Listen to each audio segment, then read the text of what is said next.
और हमारे शास्त्रों में कहते हैं भुजंगम विषवर्धनम, अगर सर्प को आप दूध पिलाएंगे तो सर्प विष ही उगलेगा, इसलिए सर्प को दूध पिलाने की जरूरत नहीं होती, उसका मुंह कुचलने की जरूरत होती है। जब समय आवे तो दूध ना पिला के, अगर वो सर्प आप पे आघात कर रहा है तो हाथ में डंडा होना चाहिए और सर्प का मुंह कुचल देना चाहिए, तभी हम सुरक्षित हैं।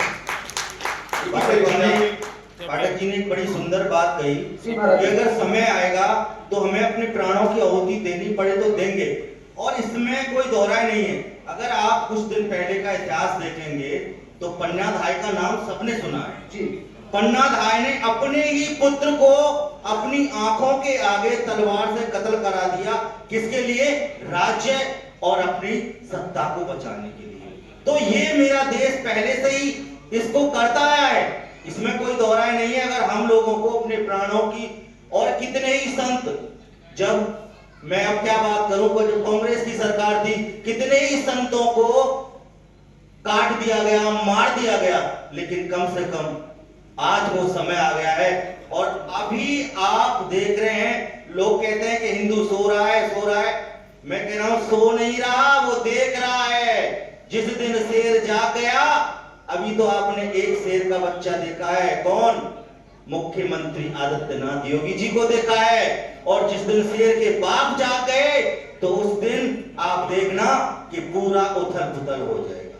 महाराज जी, आप राष्ट्रीय अध्यक्ष भी हैं, गौ सेवा की बात आपने कही, लेकिन अभी कुछ दिन पहले ही मथुरा में अक्सर ये देखा जाता है कि गौवंश इधर उधर घूमता हुआ नजर आता है, तो क्यों फिर व्यवस्थाएं गौवंश के लिए ठीक क्यों नहीं हो पाती? देखिए, गौशालाएं तो बहुत है, व्यवस्थाएं ठीक नहीं है। देखिए, व्यवस्थाओं की अगर बात करूं तो व्यवस्थाएं तो अच्छी भी हैं, लोग सुधार भी कर रहे हैं, लेकिन एक कहावत है कि सही संज्ञा अगर मर जाए तो पूरी रात काले रोमे वाके लिए ना, एक ब्रज में कहावत है। लोगों की ऐसी मानसिक स्थिति बन गई है, एक तरफ हम लोग कहते हैं गौ को अपनी माँ कह रहे हैं, और दूध, जिसका हम दूध पी रहे हैं, वास्तविक वो माँ है। कृष्ण ने जन्म तो देवकी के यहाँ लिया, लेकिन दूध यशोदा माँ का पिया ना, तो प्यार सबसे ज्यादा किससे रहा? यशोदा मैया से रहा। हमने अपनी माँ के गर्भ से जन्म अवश्य लिया है, लेकिन दूध हमने गौ माता का पिया है, इसलिए वो हमारी माँ है। उस माँ से भी ज्यादा माँ है हमारी।